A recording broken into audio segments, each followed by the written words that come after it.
Hi everyone, welcome to our channel కన్స్యూమర్షులు. ఈరోజు మన వీడియోలో పల్లి నువ్వుల అచ్చు చూపిస్తున్నానండి.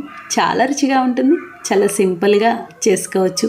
మామూలుగా మనం రెండు విడివిడిగా చేస్తాం కదండి, పల్లి అచ్చు నువ్వుల అచ్చు. కానీ ఒకసారి ఇలా కలిపి చేసి చూడండి, చాలా చాలా బాగుంటుంది. అలాగే పాకం ఈ విధంగా పట్టి చూడండి, మీకు పంటికి అంటుకోకుండా కరకరలాడుతూ చాలా బాగా వస్తాయి. అలాగే చాలా రోజుల వరకు నిల్వ ఉంటాయి. పిల్లలకి స్నాక్స్ బాక్స్లో అలా పెట్టడానికి కూడా బాగుంటుంది. పల్లీ నువ్వుల అచ్చుకి పల్లీలు 1 కప్పు తీసుకున్నానండి. నేను కొంచెం పెద్ద కప్పుతోనే తీసుకున్నాను. ఇప్పుడు ఇవి వేయించుకోవాలి.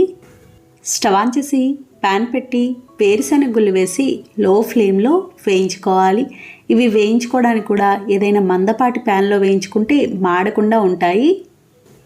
ఇలా కలుపుతూ ఉండాలండి, సమానంగా వేగుతాయి. లేదంటే ఒకవైపున వేగి ఒకవైపున వేగక అలా ఉంటాయి.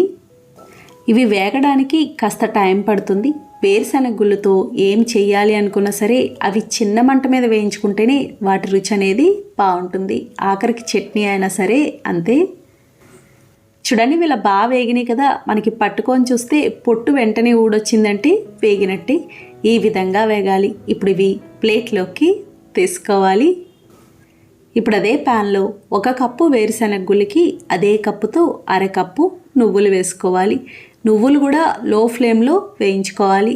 ఆల్రెడీ ప్యాన్ వేడిగా ఉంది కదండి, ఇవి చాలా త్వరగా వేగుతాయి. ఇలా కలుపుతూ ఉండాలి, సమానంగా వేగుతాయి. మాడిని అంటే కమ్మటి వాసన ఉండదండి. చూడండి, ఇవి ఇలా బాగా వేగినాయి కదా, ఈ విధంగా వేగాలి. ఇప్పుడు ప్లేట్లోకి తీసుకోవాలి. 2 రకాలు ఇలా వేయించుకున్నాం కదా, ఇవి పూర్తిగా చల్లారాలి. ఇవి బాగా చల్లారనియండి. ఇప్పుడు పొట్టు తీసుకుందాం.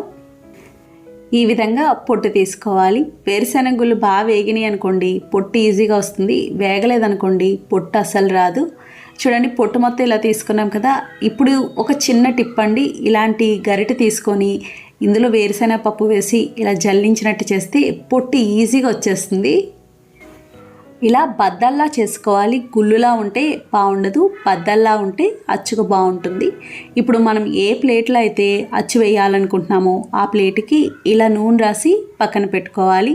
ఇది ముందే చేసి పెట్టుకోవాలండి. బెల్లంలో 2 రకాలు ఉంటాయి. ఇలా అచ్చు చేయాలి అనుకున్నప్పుడు మెత్తన బెల్లం తీసుకోవాలి. అదే గవ్వలు అలాంటి పాకానికైతే గట్టి బెల్లం తీసుకోవాలి. అంటే గట్టి బెల్లంలో పంచదార కలుస్తుంది, దానికి అది బాగుంటుంది. ఇలాంటి అచ్చులు చేయాలి అనుకున్నప్పుడు ఇలాంటి బెల్లం అయితే బాగుంటుంది.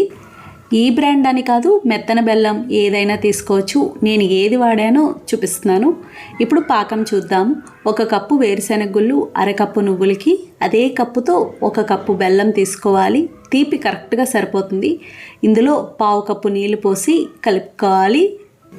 ఈ పాకం పట్టుకోవడానికి మందపాటి ప్యాన్ తీసుకోవాలండి. పల్చడదనుకోండి మీకు మాడిపోతుంది, పాకం సరిగ్గా రాదు.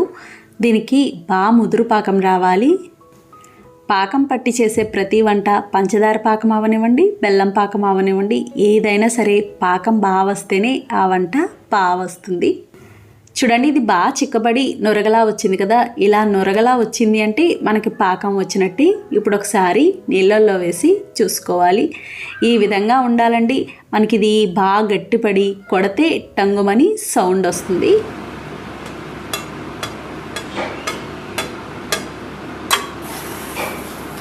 ఇలా సౌండ్ రావాలి, విరిపితే విరగాలి. ఇలా వచ్చింది అంటే పాకం కరెక్ట్గా ఉన్నట్టు. ఇలా రాకుండా మీరు చేశారనుకోండి జిగురు జిగురుగా ఉంటుంది. ఎంతసేపటికి అచ్చు గట్టుబడుతూ తింటుంటే పంటికి అంటుకున్నట్టు ఉంటుంది.